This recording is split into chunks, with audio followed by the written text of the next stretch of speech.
ಇದರಲ್ಲಿ ಏನಪ್ಪಾ ಅಂತಂದ್ರೆ ಬ್ಲಡ್ ಲೈನ್ ಮೇಲೆ ನಾವು ಹೇಳ್ತೀವಿ like 80% blood line, 90% blood line, 100% blood line ಅಂತ ಕರಿತೀವಿ. 100% ಬ್ಲಡ್ ಲೈನ್ ಅಂತಂದ್ರೆ ಹೆಣ್ಣು ಕುರಿ ಮತ್ತೆ ಟಗರು ಇವೆರಡುವೆ ತುಂಬಾ 100% ಪ್ಯೂರಿಟಿ ಮರಿಗಳನ್ನ ತೆಗ್ದಿರಂತ ಮರಿಗಳು. ಈಗ ನಾಟಿ ಮರಿಗಳನ್ನ ತರಿಸ್ಬಿಟ್ಟು ಪ್ಯೂರ್ ಮರಿಯಿಂದ ಕ್ರಾಸ್ ಮಾಡಿಸಿ ತೆಗ್ಸಿರಂತ ಮರಿಗಳು, ಈ ತರ ಕ್ರಾಸಿಂಗ್ ಮಾಡಿಸ್ಕೊಂಡು ತೆಗ್ದಿರೋವೆಲ್ಲ ಏನಾಗುತ್ತೆ ಫಸ್ಟ್ ಜನರೇಷನ್ ಸೆಕೆಂಡ್ ಜನರೇಷನ್ ಹೋಗ್ತಾ ಹೋಗ್ತಾ ಅವು ಏನಾಗುತ್ತೆ 90% 80% ಈ ತರ ನಾವು ಹೇಳ್ತೀವಿ. ಸರ್ ಅದು ಗೊತ್ತು ಮಾಡ್ಬೋದಾ ಯಾವ ತರ ಹಿಂಗೆ ಸರ್? ಇದು 80% ಅಂತಾನೆ ಎಕ್ಸಾಕ್ಟ್ ಆಗಿ ಯಾವ ಒಂದ್ ಕೈಲೂ ಹೇಳಕ್ ಸಾಧ್ಯ ಇಲ್ಲ ಸರ್. ಅಥವಾ ಇದು 90% ಅಂತ ಎಕ್ಸಾಕ್ಟ್ ಆಗಿ ಯಾವನು ಹೇಳಕ್ಕಾಗಲ್ಲ. ಏನೋ ಒಂದ್ ಅಂದಾಜ್ ಮೇಲೆ ಹೇಳ್ಬೋದು. ಈಗ ನಮ್ಗೆ ಇರೋ ನಾಲೆಜ್ ಬೇಸ್ ಮೇಲೆ ಇದೊಂದು 90% ಬರುತ್ತೆ, ಇದೊಂದು 80% ಬರುತ್ತೆ. ಈಗ 100% ಇದ್ರೆ ಅದ್ರದ್ದು ಬಾಡಿ ಫೀಚರ್ ಗೊತ್ತಾಗ್ಬಿಡುತ್ತೆ.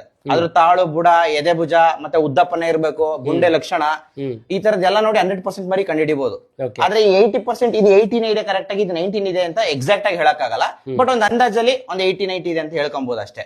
ಅದ್ ಬಿಟ್ಬಿಟ್ರೆ ಕೆಲವರು 100 ಇದು 90 ಇದೆ ಕರೆಕ್ಟ್ ಆಗಿ ಅಂತ ಪ್ರಿಡಿಕ್ಟ್ ಮಾಡ್ಬಿಡ್ತಾರೆ ಕೆಲವರೆಲ್ಲ ಡಾಕ್ಟರ್ಗಳ ತರ. ಆ ತರ ಎಲ್ಲ ಯಾವನ್ ಕೆಲವು ಮಾಡಕ್